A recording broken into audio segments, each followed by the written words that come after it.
পৃথিবীতে একজন মানুষই শুধু জানতেন যে তিনি পৃথিবীতে কতদিন বাঁচবেন, সেটা হচ্ছে সাইয়েদনা আদম আলাইহিস সালাম। ওনাকে বলে দেওয়া হয়েছিল উমরুকা আলফু সানা, তুমি পৃথিবীতে বাঁচবে 1000 বছর। কয় বছর? সাইয়েদনা আদমের সামনে অনেকগুলো রুহু রাখা হলো। সাইয়েদনা আদম বললেন, এরা কারা? আল্লাহ বললেন, এরা হচ্ছে নাসালুক, তোমার বংশধর, পৃথিবীতে তোমার পর এরা পৃথিবীতে আসবে। সাইয়েদনা আদম বললেন, আল্লাহ ওই যে একটা রুহু দেখা যায়, এটার নাম কি? আল্লাহ বললেন, হাদা ইবনুকা দাউদ, এটা তোমার ছেলে দাউদ, সে দুনিয়াতে নবী হয়ে আসবে, তার ছেলে সুলাইমানও নবী হয়ে আসবে। সাইয়েদনা আদম বললেন, মাবুদ, আমার ছেলে দাউদের কত বছর হায়াত আপনি দিয়েছেন? আল্লাহ বললেন, 40 সানা, মাত্র 40 বছর, 4 ইয়ার্স, 40 বছর তোমার ছেলেটা বাঁচবে। ও আল্লাহ, আমি বাঁচবো কয় বছর? তুমি বাঁচবা 1000 বছর। সুবহানাল্লাহ। সাইয়েদনা আদম বললেন, মাবুদ, এত ফুটফুটে সুন্দর আমার ছেলে দাউদ, মাত্র 40 বছর দিলেন কেন? জিদ মিন উমরিহি, বাড়ায়া দেন। কি করেন? সুপারিশ করতেছে পোলার লাইগা কে? বাবা। আল্লাহ আপনি বাড়ায়া দেন। আল্লাহকে বাড়ানো যাবে না, লেখা হয়ে গেছে। রুফিআতিল আকলাম ওয়া জাফফাতিস সুহুফ, কলম তুলে নেওয়া হয়েছে আর কালি শুকায় গেছে, আর কিছু করা যাবে? সাইয়েদনা আদম বললেন, মাবুদ, আমার 1000 বছর কেন দিলেন?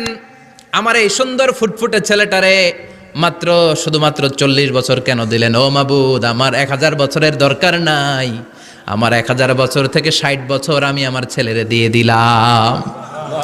দাউদ আলাইহিস সালাম বাঁচবে 40 বছর, তো বাপ আদম যদি আরো 60 দেয়, 40 আর 60 মিলে কত হয়? 100। ভালো হিসাব বোঝে এরা, 100। আর আদম আলাইহিস সালাম পেয়েছিলেন 1000 বছর, 60 কমে গেলে রইল কত? 940 বছর পৃথিবীতে থাকার পরে মালাকুল মাউত চলে এসেছে। কারণ এটা on time, the death will come on time, it never late, কখনো দেরি হয় না।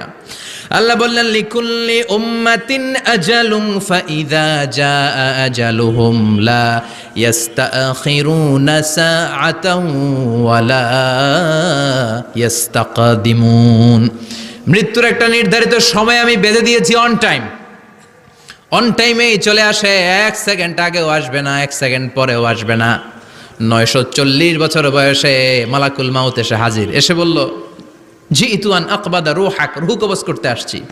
আদম আলাইহিস সালাম বললেন, রূহ কবজ করতে আসছো মানে? আমি বাঁচবো তো 1000 বছর। কয় বছর?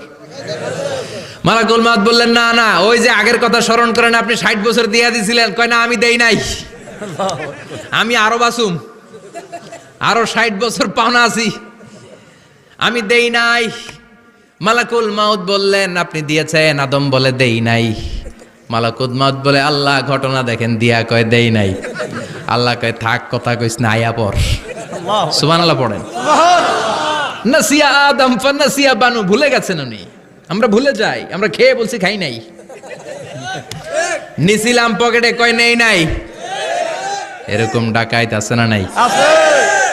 নাসিয়া আদম ফানাসিয়া বানু, বিশ্বনবী বললেন, আদম ভুলেছে তো তার সন্তানরাও ভুলে যায়।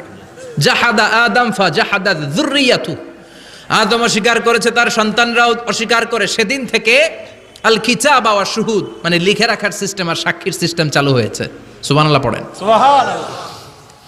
940 বছর বয়সে মালাকুল মাউত এসে আদম আলাইহিস সালামের রূহ নিতে পারে নাই। উনি 1000 বছর যখন হয়েছে তখন এসে সাইয়েদনা আদম আলাইহিস সালামের রূহ কবজ করেছে।